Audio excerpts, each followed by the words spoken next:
Let's Go Green, sponsored by EirGrid, managing and operating Ireland's electricity grid for a cleaner energy future. Check out airgrid.ie for more.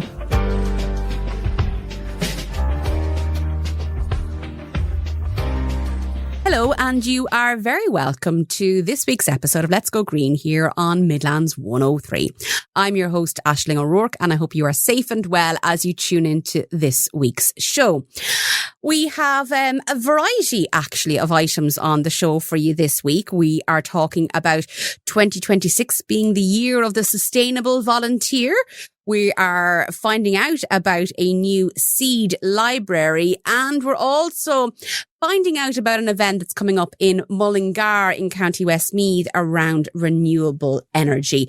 But first things first, we're going to go to this brand new seed library in County Laois, and I'm joined by Lisa Doyle of Laois County Council. Lisa is, of course, Biodiversity Officer. Lisa, you are very welcome back to the programme. Thank you, Aisling. Good to be here. So, Lisa, first things first, what is a seed library? A seed library is simply a little drawer unit, or a large drawer unit in our case in Portlaoise Library. And the idea is you borrow seeds, you grow them, and then you return the seeds for the following year, in essence. All right. Okay. So if you accept these, you're promising to return seeds so that somebody else can enjoy the plant in the future.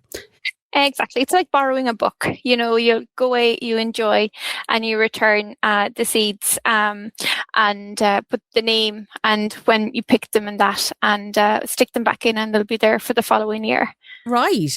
And why have a seed library? Like, I could go to my local garden centre, maybe even a supermarket, and pick up some seeds. But what's different about doing it this way?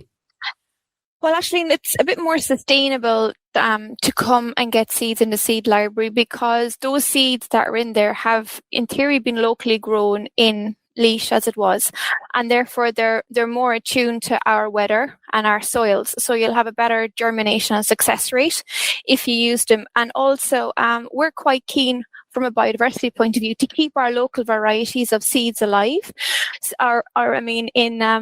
in for the future. So say if there's crabapple seeds and tree seeds, depending on what events we run, we can do a call out for those, and then therefore people can grow and sow those special varieties as well.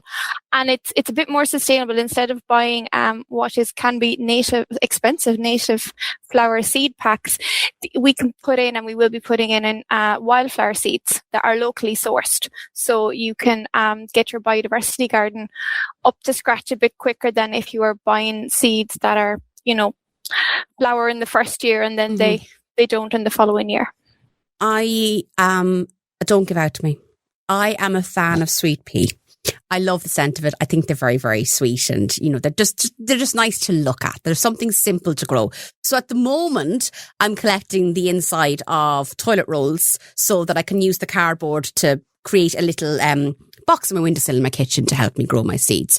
So I know I'll be doing something along these lines for my own garden this year. And I recently received, I was telling Lisa before we came on air, I recently received a little gift from a friend through the Kildare Seed Library of seeds in, and I think I can't remember the name of it now, but it's a herb of some kind, Lisa, okay?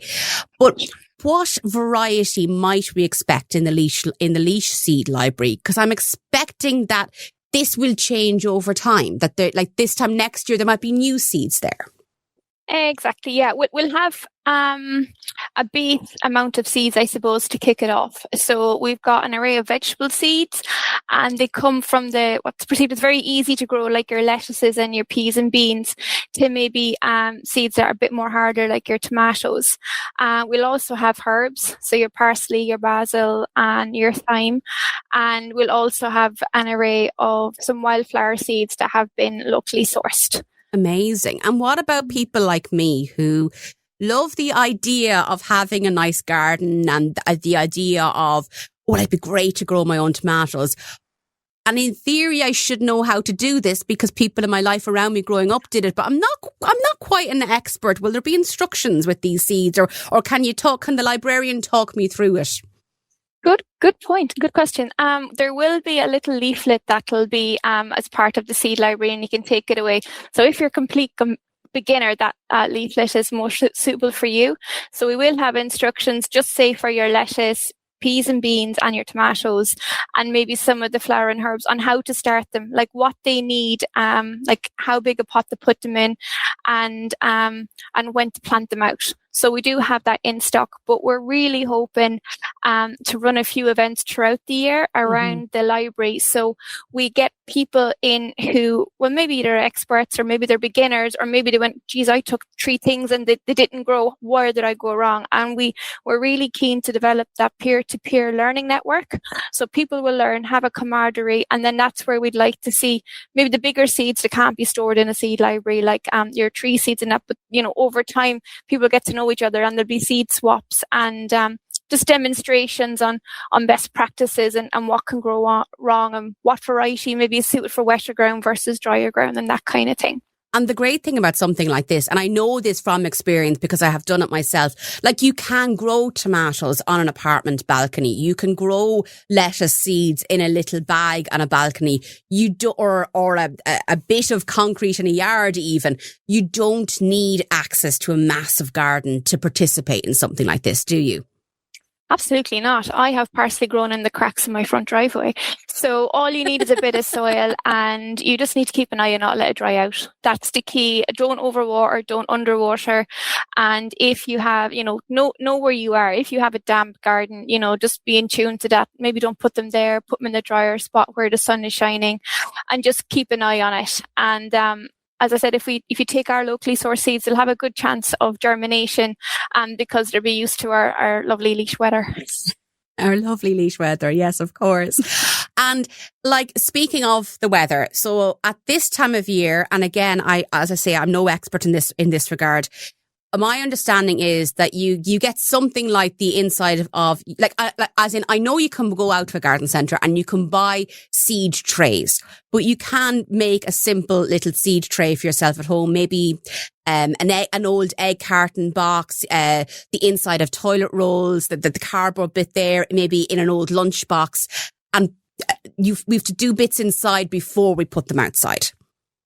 Yeah, and make sure they're biodegradable, I suppose, is first things first. And, if you're doing the egg cartons, everyone who eats eggs would have them, and there's often quite copious in amounts when you especially go to bakeries and the likes of that.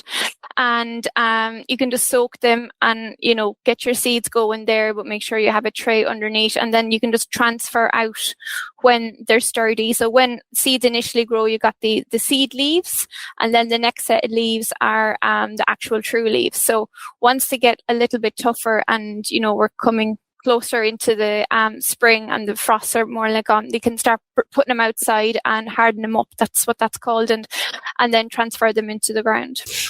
I heard, or should I say may have seen on social media, that when the seeds start to sprout, and I'm seeing a little bit of greenery maybe coming to the top of the cardboard, say in my case, that I should pinch them to help them grow a bit stronger. Is that the case?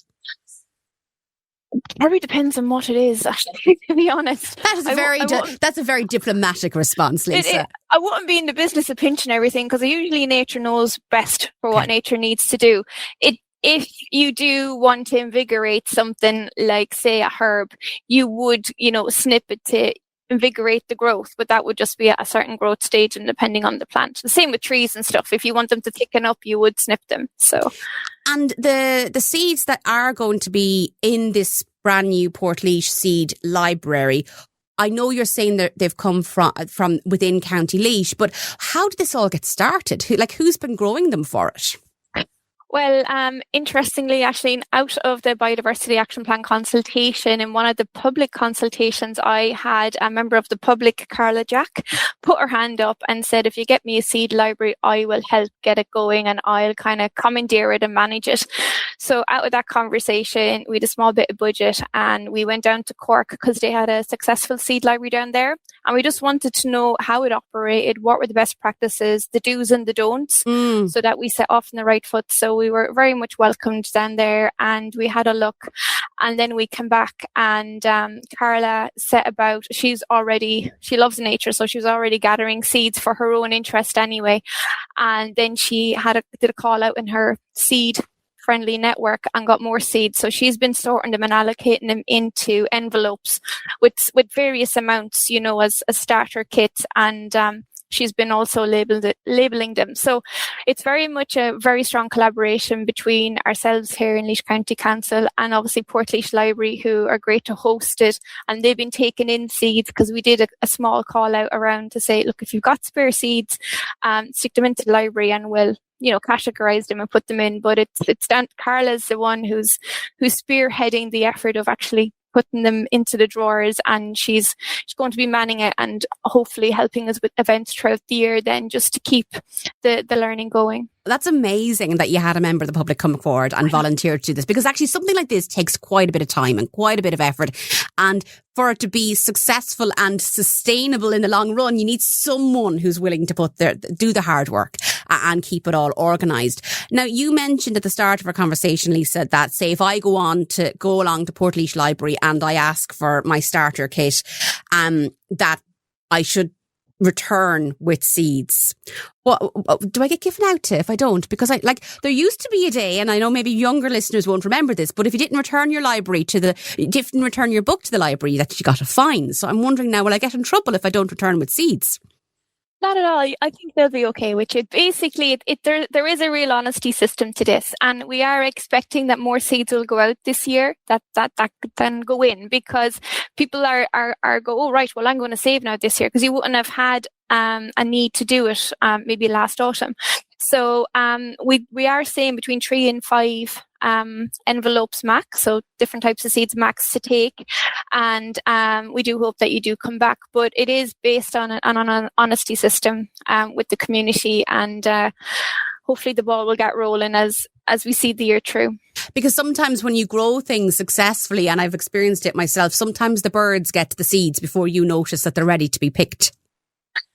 Yes, well, yeah, depending on what you're growing, especially with your butterflies, who you do want to encourage. I would say if you are growing anything like that was attracting our native butterflies, I would leave a bit. Sacrificial plants is what I call them, so that you do get they get some food because they're struggling, as we all know, and then we can get some food. So you just put your netting stuff and some slug friendly barriers as well in place, just to make sure. But they're all the hints and tips that we're hoping to cover in events throughout the year. People will encounter things like that and they won't realise that they may have slugs, because unless you're looking for them or they're coming out eating something you like, then you're up against it. So yeah. It'll be I suppose a learning curve for everybody involved. Yeah, it'll be great. I'm looking forward to seeing what comes out during the year and seeing what successful plants are growing. And we're going to be encouraging people, when they do grow stuff, send us in pictures. We'd love to see it going and keep it promoted. Absolutely. And so, okay, I want to take part. Do I go to the Portlaoise Library and just ask to be directed to the Seed Library, or what do I need to know? Yes, well, ideally we would like you to be a member of the library because you are borrowing an item. So you pop into Portlaoise Library. It is there. It's on wheels. It'll be rolled out on a Saturday, front and centre, I suppose, and it has some signs. It also has some leaflets as well to get you started off. And you can, as I said, go in there, pick a couple of sachets and off you go and sow them. And if you're looking for a way to get young people off screens, this might be something that you get them involved in as well, Lisa, isn't it? Especially now that we're getting brighter evenings. Yeah, definitely. It's just so easy. All you need is your egg carton, a bit of soil, or peat-free compost. You stick your seeds on. Even some seeds, they're just surface dressing. You don't even need to cover them. Just really make sure that they're not over or underwatered, and then, they can eat they can eat what comes up. So it can be great for the kids just to keep an eye, because it's kind of like having a pet. You have to keep an eye on it every day if they're indoors because of the heat, and you end up cultivating a love. If people have a knack and they grow something, there's a real grow for it. Like we have sunflower seeds. Who doesn't love a lovely sunflower, and those things shoot up over time. So we'll be encouraging mums and dads to come in and maybe pick. You don't need a lot of sunflower seeds, 2-3 at the most, because they do grow, and just keep it going, and then just see the fruits, the labour throughout the summer. And also as well, they're a great food source for birds as well. The birds love the sunflowers, so you get the biodiversity effect as well as the aesthetic. Fantastic. My own goddaughter loves strawberries. So I get pictures every year, and I've yet, Ava, to make it to actually eat one of these strawberries if you're listening. But I get lovely pictures of the ones that she grows. So I do know that it is something that kids absolutely love doing. And I loved doing as a child myself, got out of the habit of it. So I now need to relearn all of those skills. But Portlaoise Library, go in, ask for help, ask to be directed. As Lisa says, every Saturday it's going to be rolled out front and centre, but there will be events so that you can learn how to make the most of the seeds that you borrow over the course of the year if it's something that you're interested in doing. And if you can't get in on a Saturday, go and ask any of the library staff, and I'm sure they'll be able to direct you to it as well. Lisa Doyle of Laois County Council, Biodiversity Officer, of course, thank you for joining us once again on Let's Go Green. Thank you, Aisling. We'll be back after the break. Let's Go Green, sponsored by EirGrid, managing and operating Ireland's electricity grid for a cleaner energy future. Check out airgrid.ie for more. You're listening to Let's Go Green here on Midlands 103, and we're joined now by Shane Murphy of Ashgrove Renewables. Shane, you're very welcome to the programme. Thank you very much, Aisling. Now, Shane, tell me first, what exactly is Ashgrove Renewables? What is it that you do? We're a renewable energy company, I suppose, first and foremost. We're around 25 years this year. In the last maybe 10 years, we've also focused a little bit on very much on the home upgrade market. So not so much just a new build, but the whole area of upgrading a house so that it's more energy efficient, more sustainable, cheaper to run in terms of energy consumption, etc. Now, I know, like, housing at the moment, it's such a stressful, it's beyond a hot topic. It's a stressful topic for people. If you're renting, you're nervous that, your landlord might change their mind and you might be looking for a new home anytime soon. And then if you are looking to try and get on the housing market, that's another kind of stress as well. And even though there are lots of grants available, applying for them, figuring them all out, it can be a bit of a minefield. So you've got an event coming up this day week, so Mullingar on the 16th of March, and it's around the issue of vacant and derelict house grants. Why have you decided to organise an event specifically on the vacant and derelict house grant system? Well, it's the vacant and derelict house grant was made available about, I'm going to say 3 years ago, and it had a very slow start. And so whilst we think it's a great grant, there seems to be a lot of confusion out in the market, whether it's the professionals that are dealing with it, the builders, the plumbers, the electricians, maybe the engineers. But of course, the homeowners in particular are, I suppose everybody's afraid. It's great, 70,000 for vacant and derelict is great, but everybody has this impression that everybody in the whole world will get this grant, but when I get to the end of my project, for some reason, I won't. And so, but it's actually quite simple, the grant. What a lot of people don't understand is as well as the 70,000, there's a separate other grant from SCAI, which is for anything to do with energy upgrades. So new windows, insulation for your attic, your walls, your floors. You can get a new heating system, typically a kind of a heat pump, which is low carbon and more sustainable and more efficient, etc. Solar panels, ventilation, all of that. So, as if the vacant and derelict by itself wasn't complex enough. Maybe I'm overstating that a little bit, but people are struggling with it. Certainly when you throw in the second grant of 30 or 35 or 38,000, well, now they're really afraid. And they shouldn't be. It's like anything when you're filling out paperwork. If you're at it every day, it becomes really simple. When you're only doing it once, you're in your head, you're thinking, I'm going to screw this up and I'm going to end up with zero. So we decided we were in a position to help people.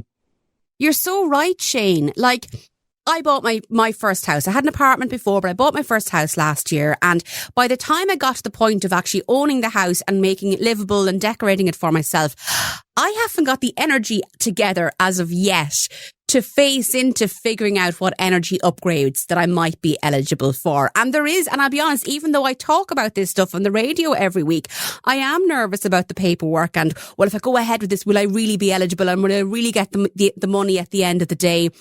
Like, I think we're also hard pressed time wise nowadays that this does seem, in our heads at least, like a mountain of work when, as you say, from an expert's perspective, it's really not that complicated.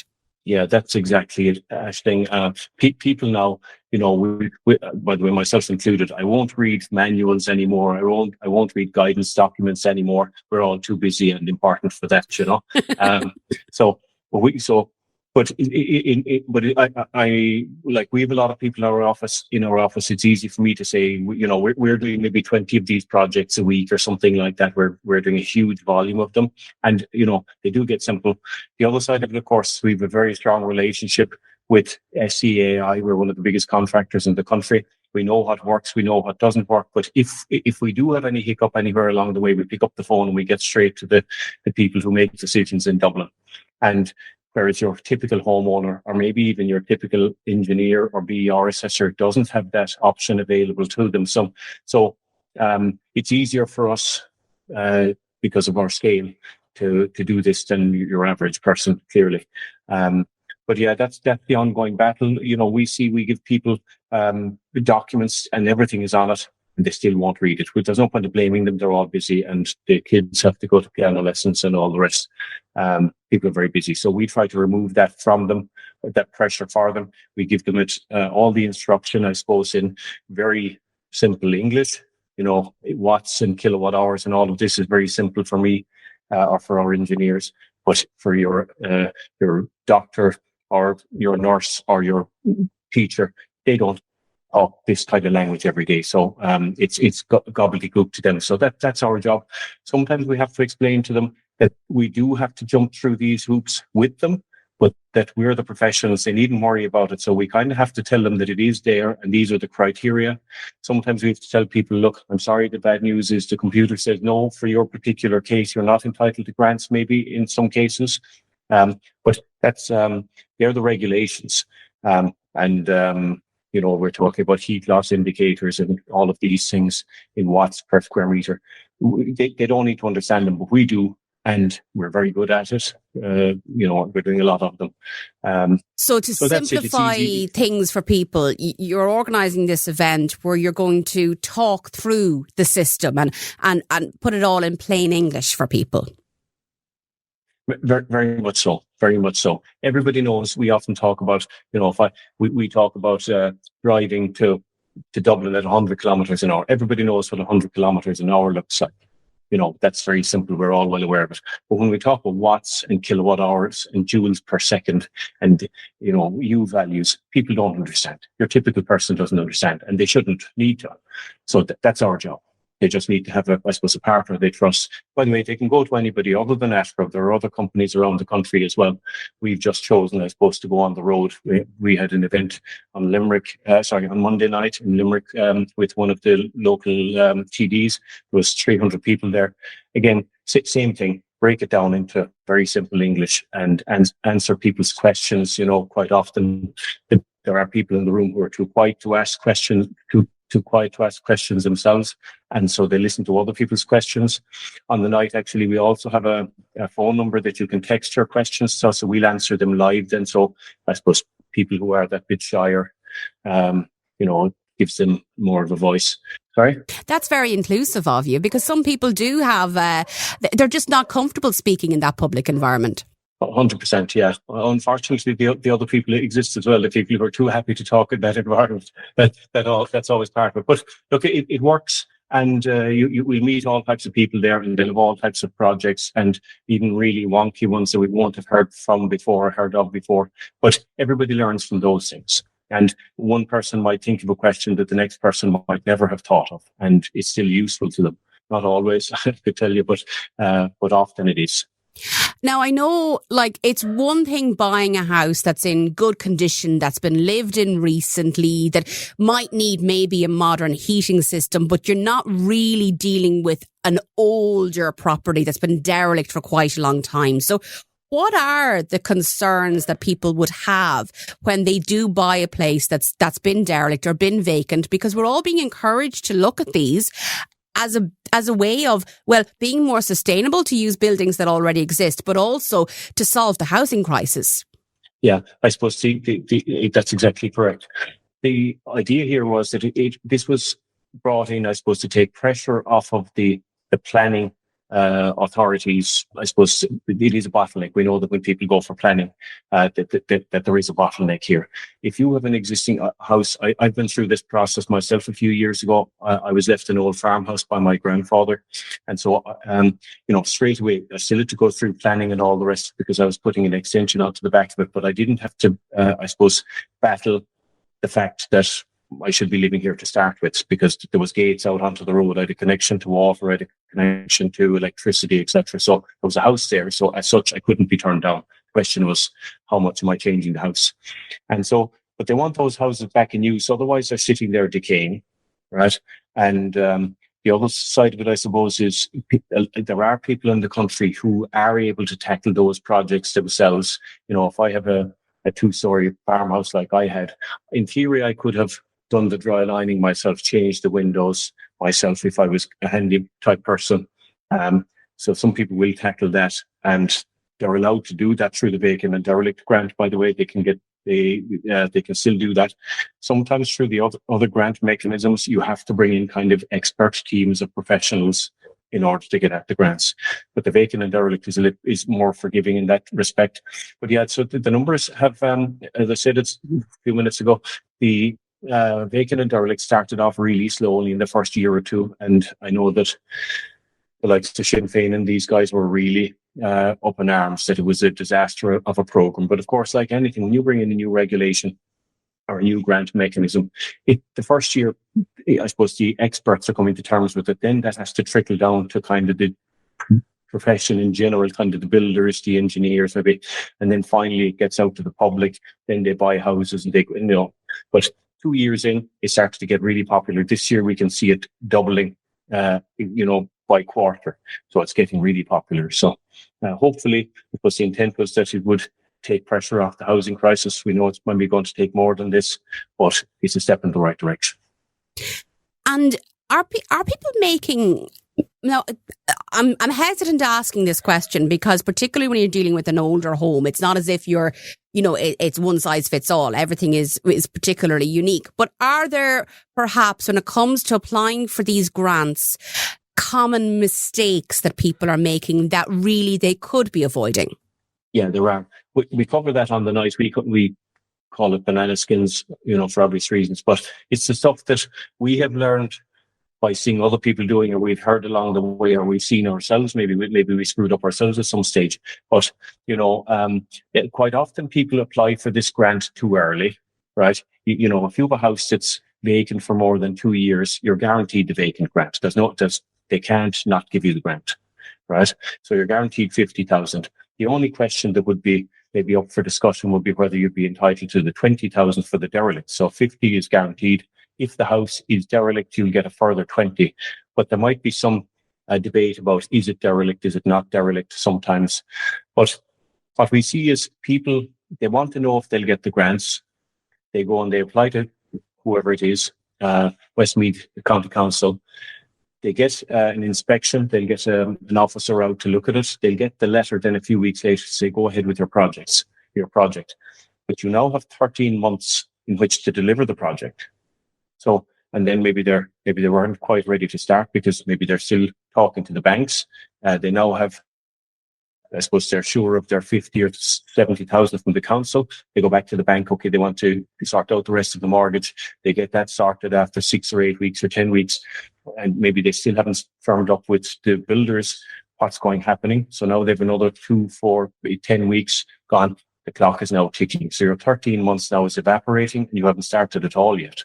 And so 13 months is fine if you're just kind of doing up the existing house. But if you're building an extension of 100 square meters onto the back of it or whatever it is, and you have a lot of groundworks, but straight away, you need all of that 13 months. You can't afford to be after losing the first 4 or 5. So we would say to people, talk to us or talk to a professional. We will tell you, we give you the guidelines. You can ask for approval in principle from your council. So you're saying, here's my project. Could you come out and look at it? But please don't give me the letter yet. Right? The more reasonable ones will play ball here. Sure, at the end of the day, they want you to go ahead. They're not trying to put obstacles here in your way. It's not like an insurance company where they really, really don't want to give you the money. These guys do want to give you the money. It's there for you. And they're getting marked on how many of these houses they do every year. They want as many as possible. So they're trying to help you. And some of them will hold on to the letter until you're ready to start. They'll issue you the letter and then you have 13 months. Now, if you go over it, there's no big issue. I went over it. I had issues at the foundation and tradespeople as well, going back into COVID. But I sent them photos at a few stages to say, look, I'm not finished, but here is my house. It's coming. It's 3 months away or whatever it is. Here are my photos and I'm tiling floors or whatever it is. All they wanted to know was, we've 70,000 put aside for Shane. Is the house going to be finished at some point? And they wanted to be sure Shane wasn't now living in Canada or something like that, and the 70,000 is sitting here and we could have used it someplace else. So quite often when we hear these regulations, we give out about them, but there's often a good reason behind them. And that the 13 months is a bit short, but I understand why it's there, or we as the industry understands why it's there, I guess.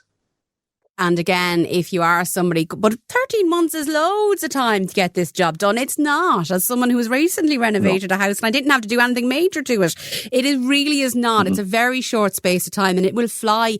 And particularly if you're relying on hiring in tradespeople who are very busy and in demand, and even just getting yourself onto their calendar, it takes time in and of itself. Well, Shane, you will be answering these and more questions in your event next Monday night, the 16th of March. It's taking place, Shane, as I understand it, in the Mullingar Park Hotel from 6:30 on Monday, and homeowners, BER assessors, anybody involved in particularly looking at vacant and derelict house grants are invited to attend. 5:30 we'll have tea and coffee from, and we'll be kicking off at 6:30 sharp. We have to allow, of course, for the fact that we're living in Ireland, the people be still arriving at that point, but we'll be starting 6:30 sharp, we'll say.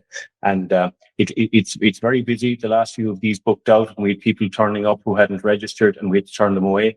And Shane is the worst in the world then. But our website, ashgrove.ie, at the bottom of the page, you'll see registration for the Mullingar Park. If you're coming with more than one person, please just register for however many you're bringing. It's no problem. It's a big hotel. It'll take 1,000 people. But, the last few of these have sold out. They're really busy. It's a free event, of course. We're not selling anything per se. But, we would expect to be packed on the night. And even just to make sure that they've enough tea and coffee, lads, register beforehand so they have enough kettles on ahead of time. So tea and refreshments at 5:30. The event itself kicks off at 6:30. That's the Mullingar Park Hotel in Mullingar on Monday evening, March 16th. And that was Shane Murphy of Ashgrove Renewables. Shane, thank you very much for your time. Thank you, Ashton. We'll be back after the break. Let's Go Green, sponsored by EirGrid, managing and operating Ireland's electricity grid for a cleaner energy future. Check out airgrid.ie for more. You're listening to Let's Go Green here on Midlands 103, and we are joined once again by Hans Zomer of Global Action Plan Ireland. Hans, you're very welcome to the programme. Hi, Aisling. So good to be back on the show. Thank you very much for having me. Now, Hans, everybody that I speak to lately has said 2026, it took off at speed and it just hasn't slowed down yet for people. And I think this may have been missed, that it is a year where volunteers are being recognised, particularly people who volunteer in and around sustainability issues. So tell us about that. Yeah, as you may know, the UN every year chooses a theme or two. They confusingly sometimes have 2 or 3 themes for the same year. Mm-hmm. But it's a way of trying to highlight a particular issue. And this year, as you say, the UN have chosen to highlight volunteering as an important force in society. So much of what we're trying to do when we're trying to build a better country and a better life for all of us actually could not be possible if it wasn't for the thousands of people around the country that go and do stuff because they want to and because they want to help. So these volunteers, it's really, really important to, take a time and say thank you to all of them.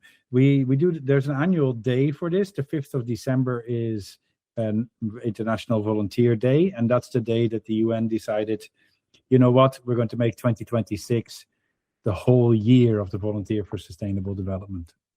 And you're so right. There are so many people who give of their time so very freely and generously, and maybe the people in their lives haven't a notion that this is what they're doing. They're just going out.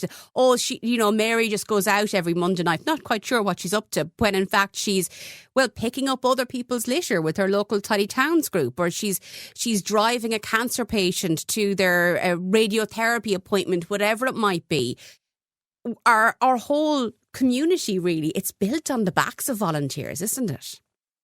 Yeah, and what is so striking is when you listen to interviews with people who volunteer on a regular basis, that, like you say, they don't think themselves that it's that they're doing anything special, and in fact, they will all say, "I'm getting more out of this than I'm giving," and that's so lovely. It just shows how people think, it's a really important message in this time of the times that we live in, where there's so much anger and so much, self-righteousness. And if you disagree with me, you must be an evil person, etc.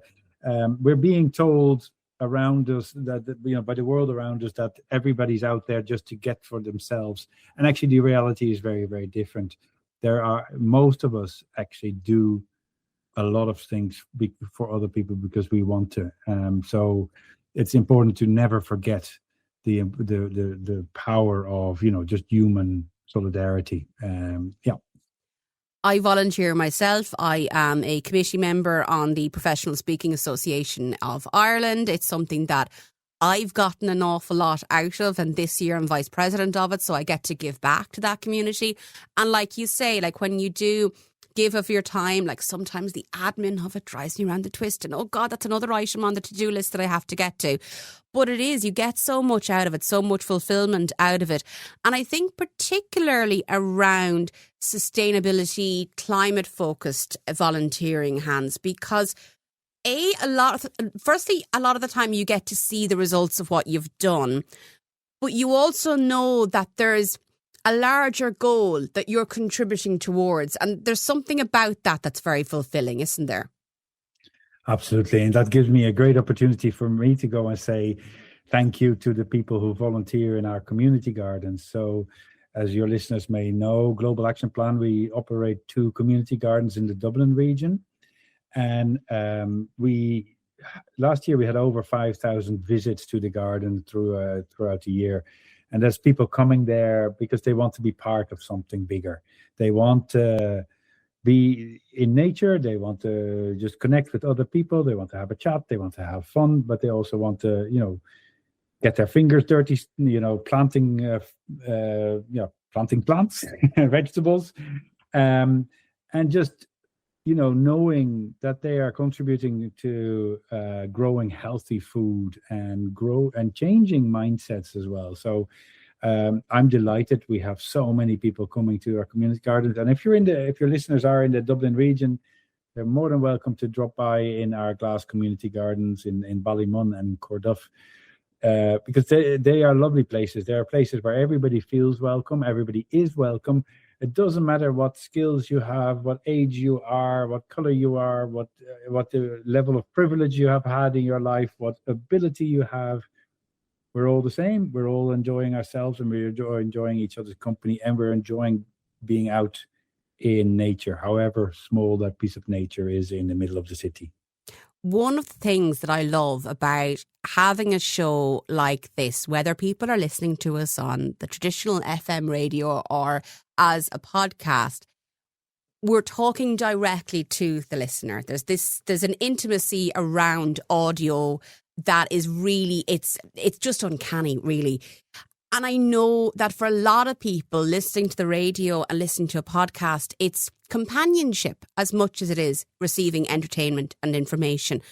And there is a loneliness epidemic in existence right now. People of all ages, it's not one age group in particular, are really feeling very lonely in Ireland right now. How might volunteering with your local, whether it's a sustainability group, a biodiversity action group, a tidy towns, how might that benefit us and maybe help us tackle that loneliness that we don't necessarily want to, well, you don't necessarily want to tell your auntie you feel lonely, but you want to do something about it? Yeah, I don't have figures for general volunteering, but I'm sure Volunteer Ireland do.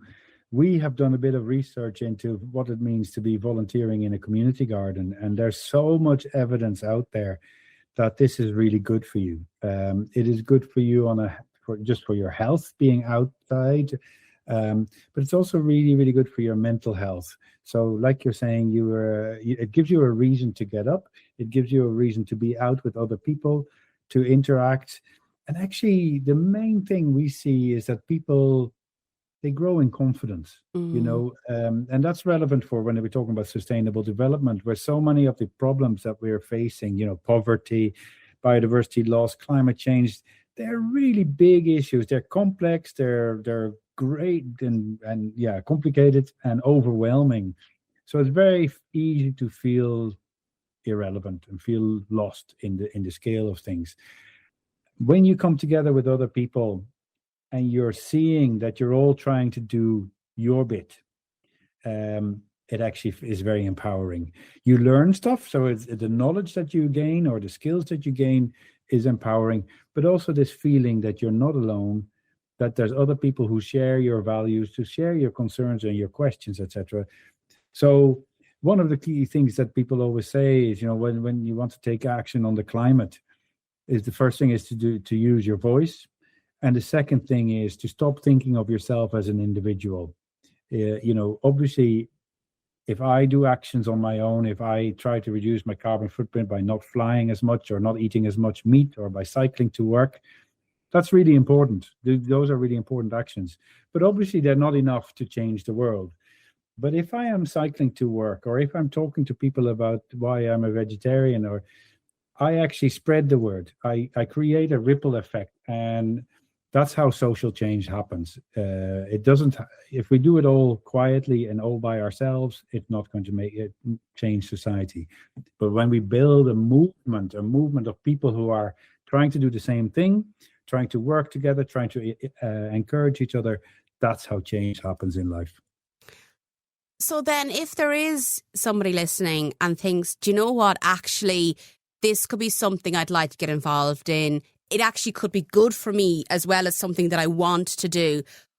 But I don't live near the Global Action Plan community gardens.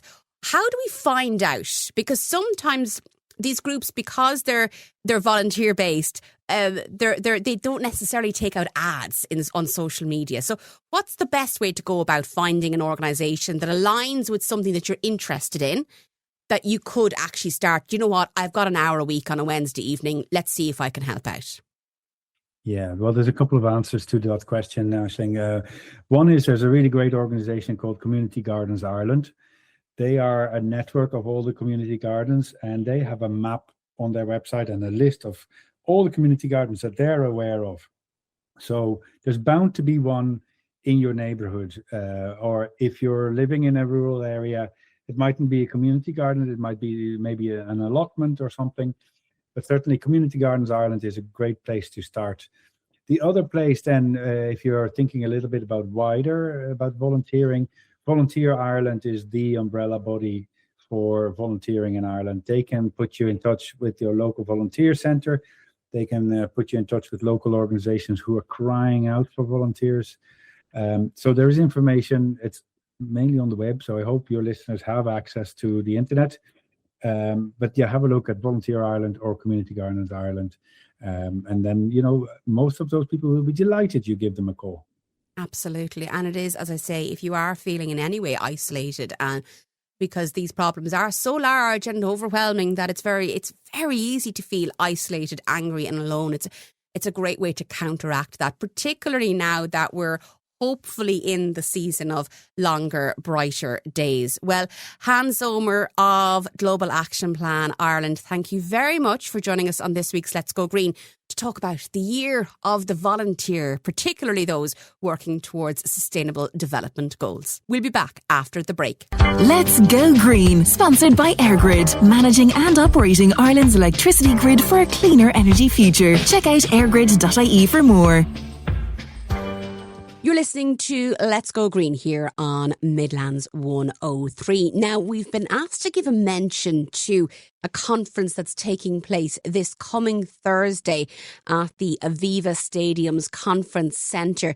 It's the annual Irish Waste Management Conference, and this year's headline topic is the circular economy and how it's more than an environmental ambition. It's about economic and social opportunities. So it will see 300 delegates from the private and public sector, policy makers, decision makers, stakeholders, all in attendance for the event. Now, that's in person, but it's also available to attend online. And there are many, many speakers, including Minister of State Alan Dillon, Alison Flanagan, co-head of Environmental and Planning at A&L Goodbody, Christopher Porter, a sustainability consultant, and many more. That's taking place this coming Thursday at the Aviva Stadium's Conference Centre. And if you want to find out more, you just need to search for the Irish Waste Management Conference, now in its 24th year, is taking place on Thursday, the 12th of March. I'd like to thank my contributors for this week's programme, from Hans Zomer of Global Action Plan Ireland, Lisa Doyle, Biodiversity Officer at Laois County Council, and of course Shane Murphy of Ashgrove Renewables. That event that Ashgrove Renewables are organising is taking place in the Mullingar Park Hotel. This day next week kicks off with tea and refreshments at 5:30. And then the information session begins at 6:30, and it's your opportunity to find out more about the derelict and vacant grant scheme. If you are looking to get on the housing market, or perhaps you've your eye on a property but you're not really sure how to go about renovating it and really turning it into a home for you and your family, well, the event is free to attend at the Mullingar Park Hotel next Monday night. But if you'd like to attend Ashgrove Renewable, do ask that you book your free ticket in advance, just so they can have enough, tea, coffee and biscuits on the night. You know yourself. Just for numbers in advance, so they know how many people to prepare for. And of course, the SEAI website is also a great resource for information around all of these things. But it's always worth going to these events if this is something that affects you, because it's your opportunity to ask questions and get answers to your very specific questions. Which, sometimes you can Google things online and everything can feel a little bit generic, but this is your opportunity to go have a chat with the experts and get some advice on where to start. And of course, thank you for listening to this week's episode of Let's Go Green. If you missed any of this week's show, you can, of course, listen back on midlands103.com under the podcast section of the website. Or, of course, if it's easier, on your preferred podcast app, whether that's Apple, Spotify, YouTube Music, Amazon Music, whatever your preferred podcast app is, just be sure to search for Let's Go Green with Aisling O'Rourke and you'll find us there. And if you hit the bell icon on the profile page in your preferred podcast app, you'll get a notification every time a new episode drops, so you will never miss a week. I'm afraid, though, that is all we have time for on this week's episode of the show, as my voice begins to give out for some reason. I do apologise. But we will be back same time next week here on Midlands 103 with another edition of Let's Go Green. Have a great week and stay safe. Let's Go Green, sponsored by EirGrid, managing and operating Ireland's electricity grid for a cleaner energy future. Check out airgrid.ie for more.